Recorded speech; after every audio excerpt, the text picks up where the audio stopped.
Sa ngalan ng Ama at ng Anak at ng Espiritu Santo, Amen. ang pagpapala ng ating Panginoong Hesukristo, ang pag-ibig ng Diyos Ama, at ang makikipagkaisa ng Espiritu Santo naway sumainyong lahat. At sumaiyo rin. Ngayon po ay ginugunita natin ang kapistahan ni San Ambrosio, ang obispo at antas ng simbahan. Mga kapatid, tinipon tayo bilang mga kaanib na angkan ng Diyos. Kaya dumulog tayo sa maawaing Panginoong nagpapatawad ng sinugong tagapagpagaling sa mga nagsisisi. Panginoon, kaawaan mo kami. Panginoon, kaawaan mo kami. Dumating na tagapaganyayang mga makasalanay magsisi. Kristo, kaawaan mo kami. Kristo, kaawaan mo kami. Nakaluklok ka sa kanan ng Diyos Ama para ipamagitan kami. Panginoon, kaawaan mo kami. Panginoon, kaawaan mo kami. Kaawaan tayo ng makapangyarihang Diyos. Patawarin tayo sa ating mga kasalanan at patnubayan tayo sa buhay na walang hanggan. Amen. Manalangin tayo. Ama naming makapangyarihan, ginawa mong maging dalubhasa sa pagtuturo tungkol sa pananampalatayang Katoliko at uliran sa paninindigang gaya ng sa mga apostol ni San Ambrosio. Pukawin mo sa iyong sambayanan ang mga hinirang mo para makapamahala ng may karunungan at katatagan, alinsunod sa nakalulugod sa iyo, sa pamamagitan ni Jesucristo, kasama ng Espiritu Santo, magpasawalang hanggan. Amen. Magsipo po lahat.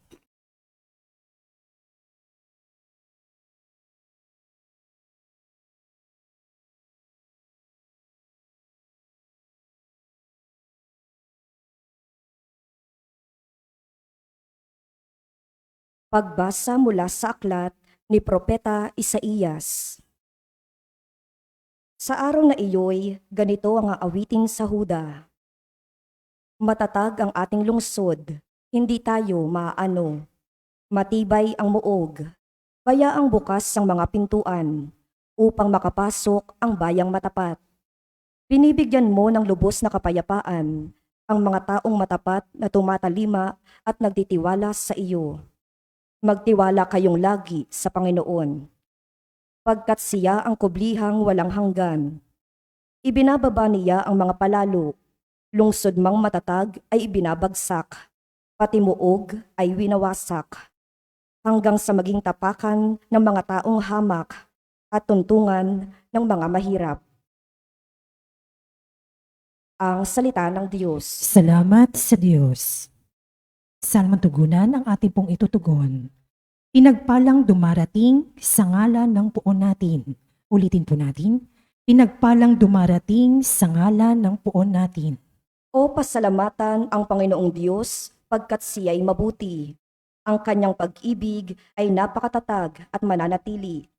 Mabuting di hamak na doon sa puon magtiwala ako, kaysa panaligan yaong mga tao.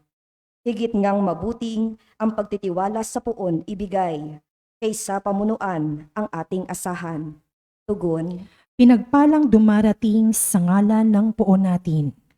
Ang mga pintuan ng banal na templo'y inyo ngayong buksan. Ako ay papasok at itong Panginooy papupurihan. Ito yaong pintong pasukan ng puon, ang Panginoong Diyos. Tanging ang matuwid, ang pababayaang dooy makapasok. Aking pinupuri, ikaw o poon, yamang pinakinggan. Dininig mo ako't pinapagtagumpay. Tugon. Pinagpalang dumarating sa ngalan ng puon natin.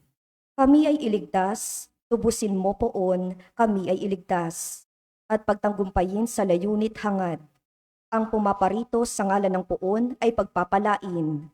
Magmula sa templo, ang pagpapalay kanyang tatanggapin.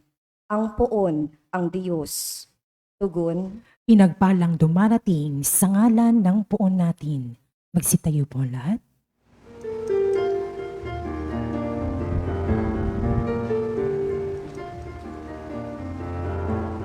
Hallelujah, hallelujah, hallelujah, hallelujah,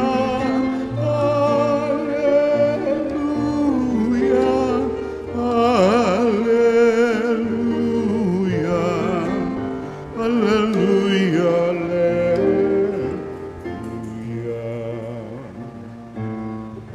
Hallelujah, hallelujah. Hallelujah, hallelujah. Hallelujah.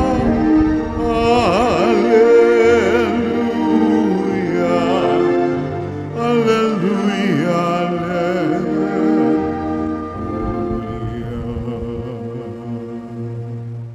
Sumainyo ang Panginoon. At sumaiyo rin. Ang mabuting balita ng Panginoon ayon kay San Mateo. Papuri sa iyo, Panginoon.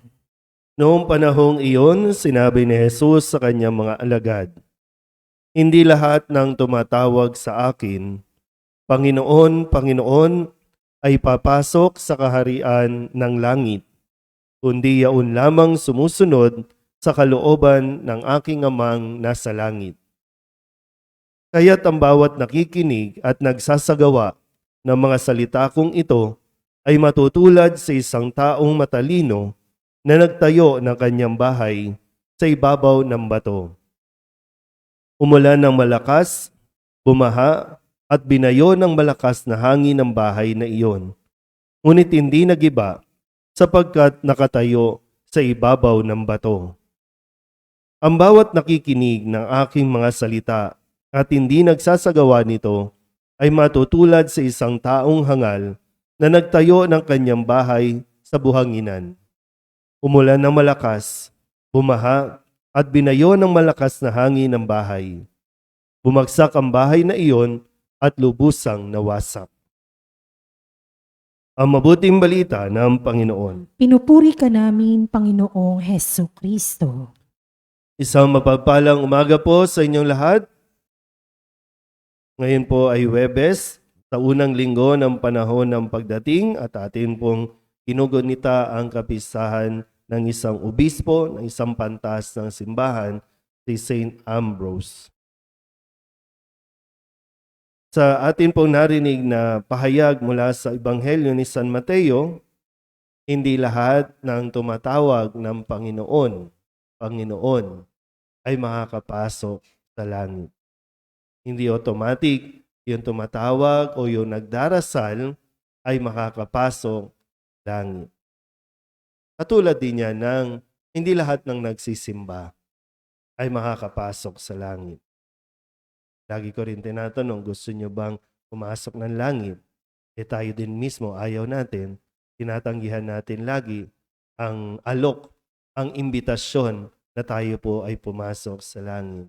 Dahil para sa mga gusto na pumasok sa langit, binibigay sa atin ni Kristo kung saan tayo dapat nakatapak. Yung foundation. Importante po yun. Kasi marami ang nagdarasal, marami ang memorize na nga natin yung rosaryo, yung 4 na misteryo. Halos memorize na natin yung mga nobina. Nagdadasal tayo araw-araw. Pero nakaugat ba tayo sa salita ng Diyos? Sabi yung nagsasagawa ng salita ay katulad ng kung anumang mga problema, anumang bagyo, anumang unos ang dumating sa buhay, mananatili siyang matatag. Kasi nakatapak sa bato. So yung hindi, madali itong panghinaan ng loob. Madali itong masira. Konting problema, konting kawalan, bitaw agad sa Diyos. Konting alok lang ng pera, bitaw na agad sa ating pananampalataya. Madalas natin isinasantabi ang mga aral at salita na binibigay sa atin ni Kristo. Halimbawa lang po, no? Ano ba yung mga naalala ninyo dapat nating pinangahawakan? Saan? Kadalasan ito yung dala o bitbitin natin at ayaw natin bitawan. Nagsisimba tayo araw-araw, nakakapakinig tayo kahit sa online, pero yung pag sinabi ni Kristo, yung tanong ni Pedro, ilang beses kong patatawarin ang nagkakasala sa akin? Kung ito pa lang, halimbawa ito pa lang, ang magiging basihan. Ano ba, papasok tayo sa langit o hindi? Ayaw natin mapatawad. Walang puwang sa langit ang taong ayaw magpatawad, pero nagsisimba ka. Kami pa nagsiserve sa simbahan. Pero hindi automatic dahil nga kung hindi naman natin isinasagawa yung naririnig natin tungkol sa pagmamahal, tungkol sa pagpapatawad, tungkol sa pakikipag-ayos. Naalala niyo po ano ang procedure na ginawa ni Kristo? Ibinigay sa kanyang mga alagad. Ang sabi, di ba? Kung magkasala sa iyo, kausapin mo, hihingi ka ng tulong, dalhin mo sa komunidad, o nandun na lang sa hindi. Para bang walang kapatawaran ang kanyang ginawa sa akin. Paano tayo makakapasok nga sa langit kung ganyan na ayaw nating isagawa? Napakinggan lang, pero ayaw natin isagawa.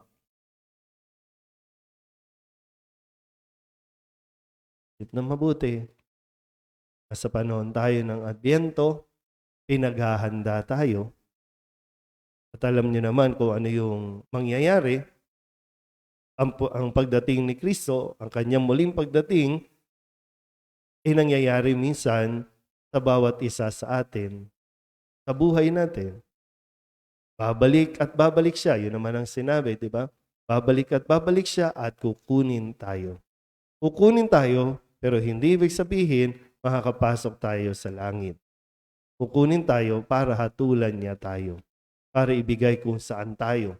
Sa pintuan ng langit ba tayo tatayo at sasalubungin siya o sa impyerno tayo mapupunta? Diretsahan na po yun, no? Impyerno kasi ayaw natin paniwalaan eh.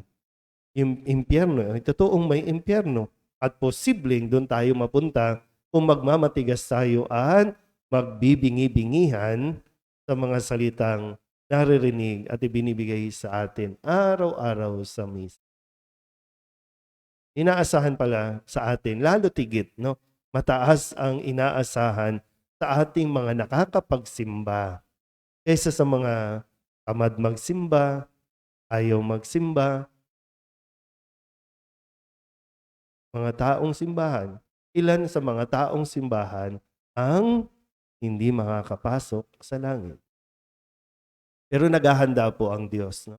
Pinaghahandaan tayo ng isang piging sa langit.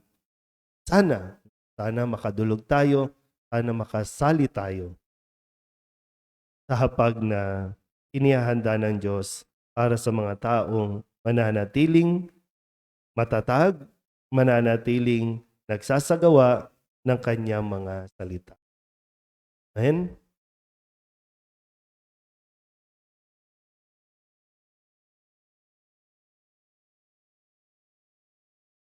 Bunga ng pagtitiwalang ipagkakaloob ng Diyos Ama ang ating mga kahilingan, buong katapatan tayong tumawag sa Kanya.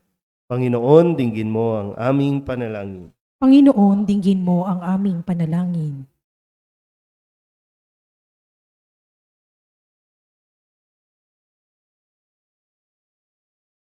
Ang Santo Papa, mga obispo, mga pari at mga relihiyoso, naway maging tapat sa kanilang pagtatalaga ng sarili sa Diyos. Manalangin tayo sa Panginoon. Panginoon, dinggin mo ang aming panalangin. Ang mga politiko at lahat na naglilingkod sa pamahalaan, naway maging tapat sa kanilang mga pangako at tungkulin. Manalangin tayo sa Panginoon. Panginoon, dinggin mo ang aming panalangin. Ang ating pananampalataya, naway magkaroon ng matibay na patotoo sa ating mga gawa at hindi lamang sa mga salita. Manalangin tayo sa Panginoon. Panginoon, dinggin mo ang aming panalangin. Tayong lahat na may ginagampan ng tungkulin at pananagutan, naway maayos na makatupad sa ating mga gawain. Manalangin tayo sa Panginoon. Panginoon, dinggin mo ang aming panalangin. Ang ating mga namayapang kamag-anak at kaibigan, naway makatanggap ng kanilang gantimpala sa kabilang buhay sa piling ng Diyos. Manalangin tayo sa Panginoon. Panginoon, dinggin mo ang aming panalangin. Idulog din natin sa Panginoon ang ating mga personal na kahilingan at mga panalangin para sa ating mga pamilya, kasama mga kahilingan ng mga nanonood sa online. Lahat ng mga misang pasasalamat, espesyal na intensyon at mga agarang paggaling ng mga maitin at ang lahat ng mga kaluluwa ay inihiling na ipagdasal sa misang.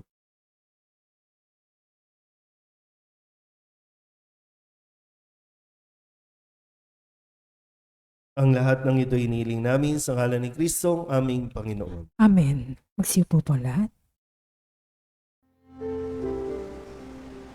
Narito ang aming alay, ang alak at tinapay, sa bisag ng bunga ng aming pagpapagal, handog ng bayan mong lahal. Kapuri-puri, kapuon naming mahal, O Diyos ng langit at sangkalupaan, basbasan at lingapin buhay naming laan. Tinig namin ay pakinggan. Manalangin kayo mga kapatid upang paghahain natin ay kalugdan ng Diyos sa mga makapangyarihan. Tanggapin nawa ng Panginoon itong paghahain sa iyong mga kamay, sa kapurihan niya at karangalan, sa ating kapakinabangan at sa buong sambayanan niyang banal. Ama naming lumikha, sa aming ginaganap na pagdiriwang na ito, silayan nawa ang aming pananalig ng sinag ng Espiritu Santo na tumanglaw kay San Ambrosio para palaganapin ang kadakilaan mo sa pamamagitan ni Jesucristo kasama ng Espiritu Santo magpasawalang hanggan. Amen. Sumainyo ang Panginoon. At sumaiyo rin. Itaas sa Diyos ang inyong puso at diwa. Itinaas na namin sa Panginoon. Pasalamatan natin ang Panginoong ating Diyos. Marapat na siya ay pasalamatan. Ama naming makapangyarihan, tunay ngang marapat na ikaw ay aming pasalamatan sa pamamagitan ni Jesucristo na aming Panginoon. Ngayong si San Ambrosio ay pinararangalan sa pamumuhay niyang totoong uliran at pagiging maaasahan sa panunungkulan, kaya't si Jesucristo na maaasahan sa katapatan ay inihahayag sa pangangasiwa sa sambayanan. Ang malasakit ng mga ulirang tagapangasiwa noon ay napapatuloy magpahanggang ngayon sa mga panalangin kanilang iniuukol, kaysa ng sambayanan mong dito'y nagtitipon. Kaya kaysa ng mga anghel ang sisiawin ng papuri sa iyo nang walang humpay sa kalangitan, kami nagbubunyi sa iyong kadakilaan.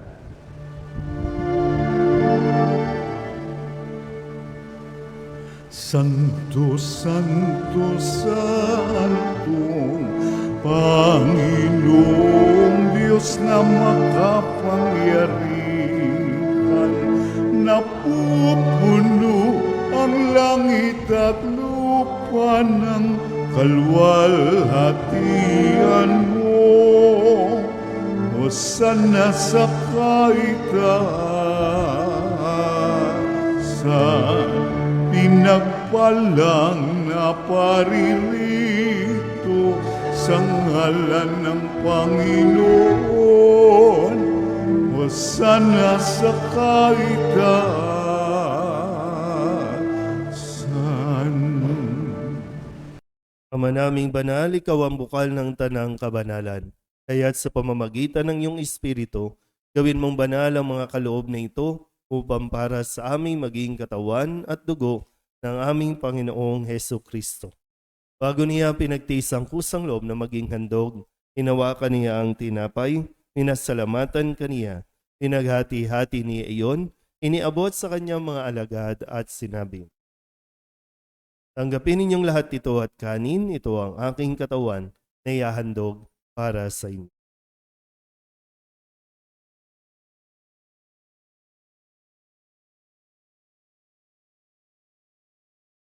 Gayun din naman nang matapos ang hapunan, hinawakan niya ang kalis, muli kaniyang pinasalamatan. Iniabot niya ang kalis sa kanyang mga alagad at sinabi, "Tanggapin ninyong lahat ito at inumin. Ito ang kalis ng aking dugo, ng bago at walang hanggang tipan. Ang aking dugo na ibubuhos para sa inyo at para sa lahat sa ikapagpapatawad ng mga kasalanan. Gawin ninyo ito sa pag-alaala sa akin."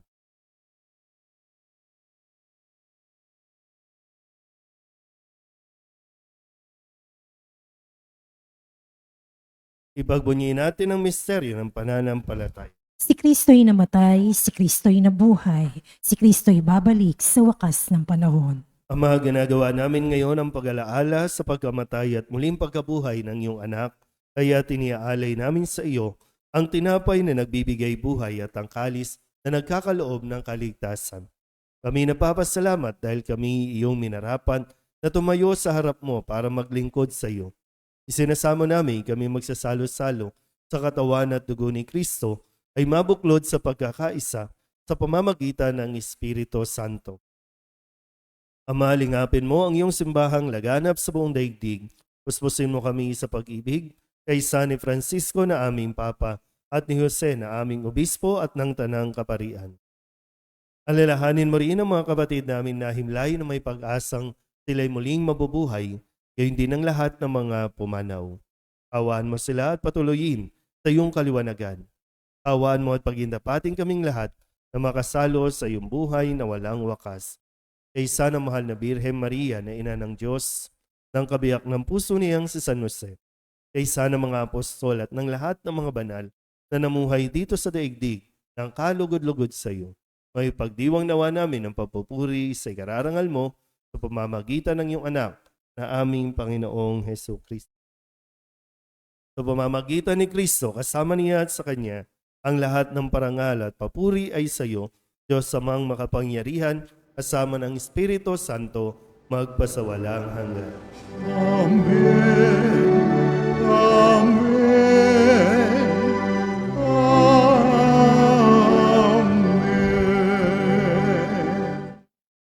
Kung kababaang loob tayong tumawag sa ating Panginoon ng Ama namin. Ama namin, Sumasalangit ka, sambahin ang ngalan mo, mapasa amin ang kaharian mo, sundin ang loob mo dito sa lupa para nan sa langit. Bigyan mo kami ngayon ng aming kakanin sa araw-araw, at patawarin mo kami sa aming mga sala, para ng pagpapatawad namin sa nagkakasala sa amin, at huwag mo kaming ipahintulot sa tukso, at iadya mo kami sa lahat ng masama. hinihiling namin kami iadya sa lahat ng masama, pagkalooban ng kapayapaan araw-araw, iligtas sa kasalanan, at ilayo sa lahat ng kapahamakan, samantalang aming pinananabikan ang dakilang araw ng pagpapahayag ng tagapagligtas naming si Jesucristo. Sapagkat iyo ang kaharian at ang kapangyarihan at ang kapurihan magpakailanman. Amen. Panginoong Jesucristo, sinabi mo sa iyong mga apostol, kapayapaan ang iniiwan ko sa inyo, ang aking kapayapaan ang binibigay ko sa inyo. Tunghayan mo ang aming pananampalataya at huwag ang aming mga pagkakasala. Pagkalooban mo kami ng kapayapaan at pagkakaisa ayon sa iyong kalooban, kasama ng Espiritu Santo, magpasawalang hanggan. Amen. Ang kapayapaan ng Panginoon ay laging sumainyo. At sumaiyo rin. Mabigayin po tayo ng kapayapaan sa isa't isa.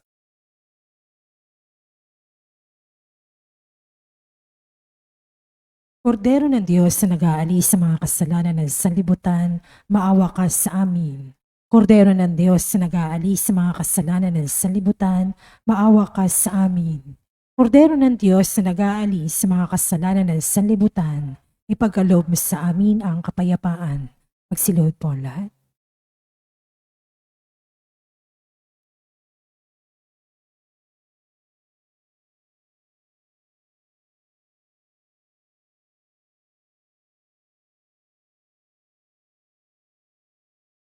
Ito ang kordero ng Diyos. Ito ang nag-aalis ng kasalanan ng sanlibutan. Mapalad ang mga inanyayahan sa kanyang biging. Panginoon, hindi ako karapat-dapat na magpatuloy sa iyo, ngunit sa isang salita mo lamang ay gagaling na ako. Katawan ni Kristo, Amen.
Manalangin tayo. Ama naming mapagmahal, kami mga nakinabang sa na dinulutan mo ng lakas, ay gawin mong umunlad sa pagtupad sa mga halimbawa ni San Ambrosio, upang sa lakas loob na pagtahak sa iyong mga landas, kami maging handang lasapin sa iyong piging ang tamis na hindi magwawakas, sa pamamagitan ni Jesucristo, kasama ng Espiritu Santo, magpasawalang hanggan. Amen. Sumainyo ang Panginoon. At sumairin. At papalain kayo ng makapangyarihang Diyos, Ama at Anak at Espiritu Santo. Amen. Tapos ng banal na misa, humayo tayo sa kapayapaan ni Kristo. Salamat sa Diyos. Magandang umaga. Magandang umaga.